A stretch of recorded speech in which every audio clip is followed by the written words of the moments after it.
전직금지 약정 이 영상 하나로 심플하게 정리해드립니다. 오늘의 분리 시작합니다.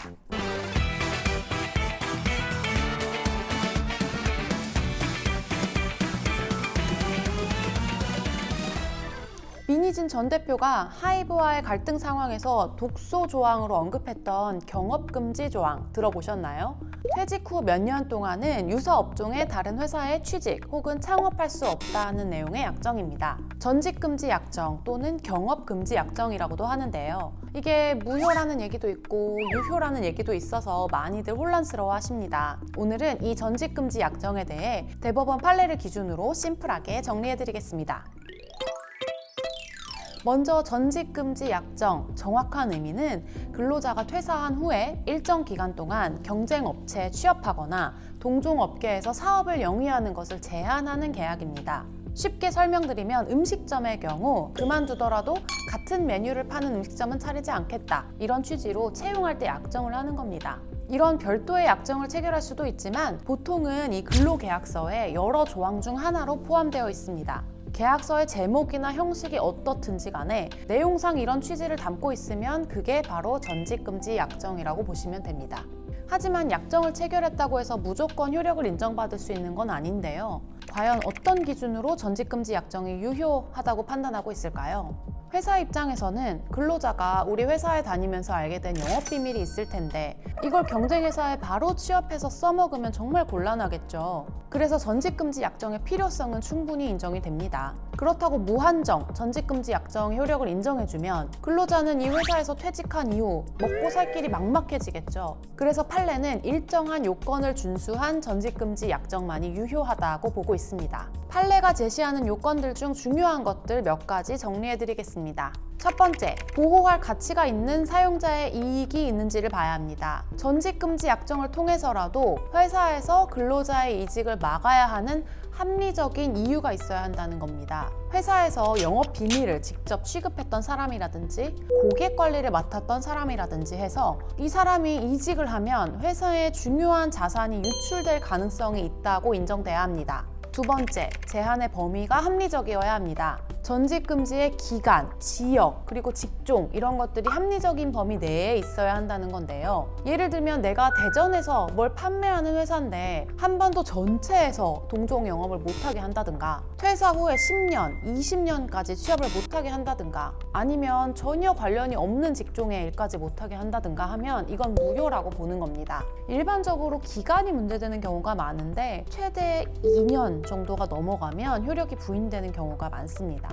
세 번째, 적절한 대가가 제공되었는지를 살펴봅니다. 근로자가 전직금지 약정 체결에 대한 대가를 받았는지를 보는데요. 일반적으로 업무 성과에 따라 지급되는 성과급이나 수당 이런 것들은 전직금지 약정의 대가라고 보고 있지는 않습니다. 즉 월급 외에 추가적으로 회사에서 지급하는 돈이 있는데 이게 일반적으로 지급되는 거라고 하면 특별한 대가가 주어졌다라고 보기는 어렵죠. 그래서 퇴사할 때라든지 아니면 약정을 체결할 때라든지 명시적으로 이건 전직금지 약정에 대한 대가다라고 해서 지급되는 돈이 있어야 한다는 겁니다. 그 밖에도 퇴직 전의 직급, 퇴직 경위, 공공의 이익 이런 요소들을 고려하고 있습니다. 구체적으로 전직금지 약정이 유효하다고 판단된 사례들을 보면 퇴직 전의 직급이 높아서 중요한 정보에 접근할 권한이 있는 경우, 퇴직 이유나 과정에 회사가 특별히 잘못한 게 없는 경우, 이 근로자가 경쟁사로 이직하는 것이 허용된다고 보면 사회 전체적으로 공정한 시장 경제 질서가 저해된다고 보이는 경우 이런 사정들을 고려한 바 있습니다. 그럼 이런 요건에서 벗어난 약정은 전부 무효일까요?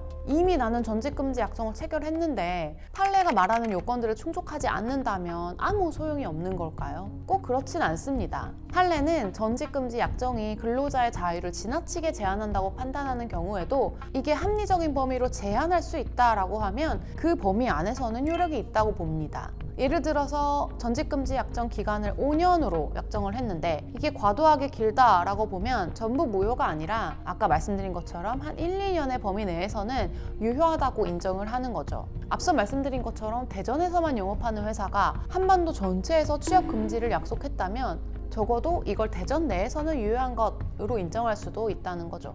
그렇다면 전직금지 약정을 위반한 근로자에게 회사는 어떤 제재를 할 수 있을까요? 만약에 근로자가 경쟁업체에 취업을 했다라고 하면 전직금지 가처분을 신청해서 어떤 회사에 취업하거나 어떤 회사에서 특정한 분야의 업무에 종사하지 못하도록 할 수 있습니다. 일단 이렇게 해서 근무를 못하게 한 뒤에 근로자가 경쟁업체에서 영업비밀을 유출했다면 그로 인해서 회사가 입은 손해를 배상하도록 할 수도 있습니다. 만약에 전직금지 약정을 위반하면 얼마를 지급하겠다 이런 위약벌 약정까지 했다면 위약벌 청구도 할 수 있고 형사적으로는 업무상 배임죄가 성립할 수도 있습니다. 만약 영업비밀을 침해한 걸로 인정된다면 부정경쟁방지법 위반죄로 고소할 수도 있습니다.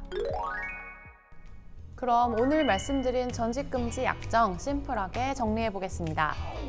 자, 먼저 기업 입장에서 전직금지 약정 필요한 경우 체결하셔도 됩니다. 다만 이게 추후 효력의 문제를 고려해서 기간은 최대 2년을 넘지 않도록 하고 지역과 직종을 합리적인 범위 내로 설정하셔야 합니다.